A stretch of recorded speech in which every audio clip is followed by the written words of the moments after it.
प्रयागराज से जुड़ी एक अपडेट आपको दे दें। प्रयागराज में छात्रों को हटाने पुलिस पहुंची है। आयोग के सामने से जबरन हटा रही है पुलिस छात्रों को और मौके पर भारी तादाद में पुलिस बल की तैनाती की गई है। पुलिस और छात्रों के बीच तनाव बढ़ता नजर आ रहा है।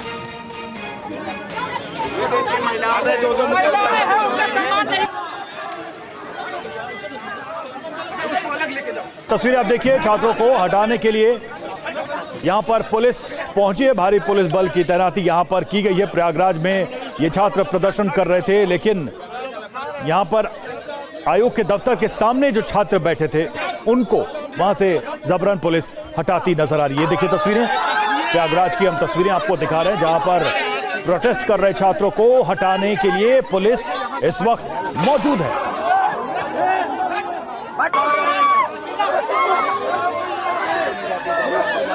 पुलिस और छात्रों के बीच तनाव की स्थिति। नॉर्मलाइजेशन हटाने को लेकर ये छात्र लगातार प्रदर्शन कर रहे थे। एक ही दिन एग्जाम कराने की मांग इनकी थी, लेकिन 3 दिन के बाद भी इन मांगों पर कोई जवाब नहीं आया। अब देखिए, आज सुबह पुलिस पहुंची है और पुलिस इन छात्रों को हटा रही है। शिवांग माथुर हमारे साथ, हमारे संवाददाता जुड़ चुके हैं। शिवांग, क्या अपडेट है? तस्वीरें हम देख रहे हैं, पुलिस एक एक करके छात्रों को यहां से उठाने की कोशिश कर रही है। देखिए रवि, असल में सुबह का टाइम है और छात्रों की जो संख्या है वो बहुत कम थी। ऐसे में जो पुलिस के वरिष्ठ अधिकारी थे वो अपने पुलिस बल के साथ यहाँ पहुंचे और उनकी कोशिश की कि जितने भी छात्र हैं इनको यहाँ से उठा दिया जाए। देर रात तक कल हम वहाँ मौजूद थे और जो हजारों की संख्या में छात्र अलग अलग जिलों से आए हुए हैं, उन लोगों ने यहाँ पे कल देर रात तक प्रोटेस्ट किया। डीएम और कमिश्नर ने उनको मनाने की कोशिश की, लेकिन बावजूद उसके बाद नहीं बन पाई।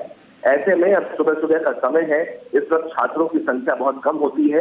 कुछ देर बाद जब छात्र ज्यादा इकट्ठे हो जाते हैं तो फिर उनको मनाना मुश्किल हो जाता है। चौथा दिन है, लगातार 3 दिन से प्रोटेस्ट चल रहा है, तो कोशिश यही थी कि जल्द से जल्द इन छात्रों को यहाँ से खदेड़ दिया जाए ताकि पुलिस इस इलाके को वापस अपने कब्जे में ले सके। बिल्कुल, तस्वीरें भी हम देख रहे हैं, लेकिन सवाल यही है कि क्या इन छात्रों को हटाने से नया विवाद नहीं खड़ा हो जाए, क्योंकि अब तो इस पर राजनीतिक दल भी कूद पड़े इस मुद्दे पर, जिस तरह से छात्रों को यहां जबरदस्ती हटाया जा रहा है।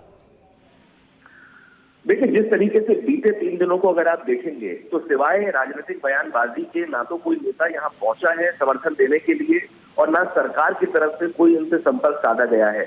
लखनऊ से भी किसी तरह का कोई संपर्क इनसे साधा नहीं गया, आयोग की तरफ से भी कोई संपर्क इनसे साधा नहीं गया और ऐसा प्रतीत होता है कि आयोग इन छात्रों के आगे झुकने को तैयार नहीं है।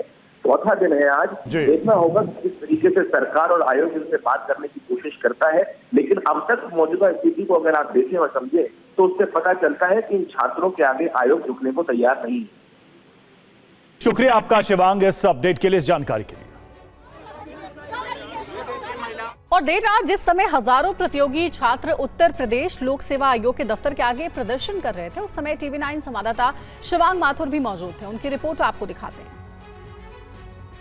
आप देख रहे हैं कि 3 दिन खत्म होने के बाद भी तमाम छात्र जो उत्तर प्रदेश के अलग अलग जिलों से यहाँ पहुंचे हैं, यहाँ पे रात को भी डटे हुए हैं हजारों की संख्या में और टॉर्च दिखा के यहाँ पे अपना प्रदर्शन प्रकट कर रहे हैं। बहुत सारे छात्र हमारे साथ इस वक्त यहाँ पे मौजूद हैं और उनसे हम बात करेंगे। क्या नाम है आपका? मेरा नाम अविनाश शुक्ला है सर।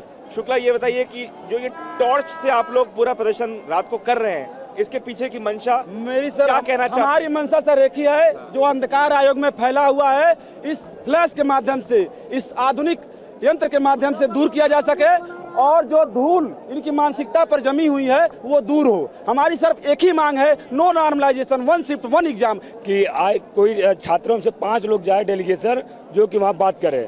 और क्या बात करेंगे 5 लोग? जब यहाँ 50,000 छात्र है तो 5 लोग क्या बात करेंगे? हम लोग की सिर्फ एक मांग है कि नोटिस जारी करें। गला हम लोग का देख रहा बैठ गया है, लेकिन अभी भी हौसला हम लोग का बुलंद है। बिना बातचीत के सॉल्यूशन निकलेगा कैसे? और दूसरा, बहुत लोग ये भी पूछेंगे कि आपके नेता कौन हैं जो अंदर जाके बात करेंगे, क्योंकि ये तो संभव नहीं है कि 10,000 बच्चों से बात की जाए। सर, इस आंदोलन का कोई नेता नहीं है। हर प्रतियोगी अपनी लड़ाई खुद लड़ रहा है सर। डीएम साहब, मुझे तो लग रहा है कि डीएम साहब कमीशन के पदाधिकारी हो गए हैं। एक भी पदाधिकारी आके छात्रों से बात करने की स्थिति में नहीं है। ये जब तक हमारी सिर्फ एक मांग है, नॉर्मलाइजेशन खत्म किया जाए और कोई नोटिस हमको दे दिया जाए, हम कोई बात करने के लिए तैयार नहीं। ये डीएम साहब पहला दिन नहीं है, पिछले विगत 3 दिनों से कंटिन्यू डीएम साहब, एसपी साहब, एसपी साहब सब आ रहे हैं। आयोग का कोई पदाधिकारी है पूरी पावर के साथ है। मिला के जो छात्र हैं, जो अभ्यर्थी हैं, वो यहाँ से हटने को तैयार नहीं है। लेकिन अब तक 3 दिन बीत जाने के बाद भी आधी रात हो चुकी है, अब तक किसी भी सॉल्यूशन पे नहीं निकला जा सका है। छात्रों का सीधे तौर पे कहना है कि उनका जो संघर्ष है आयोग के साथ वो लगातार जारी रहेगा। कपिल के साथ शिवांग माथुर, TV9 भारतवर्ष, प्रयागराज।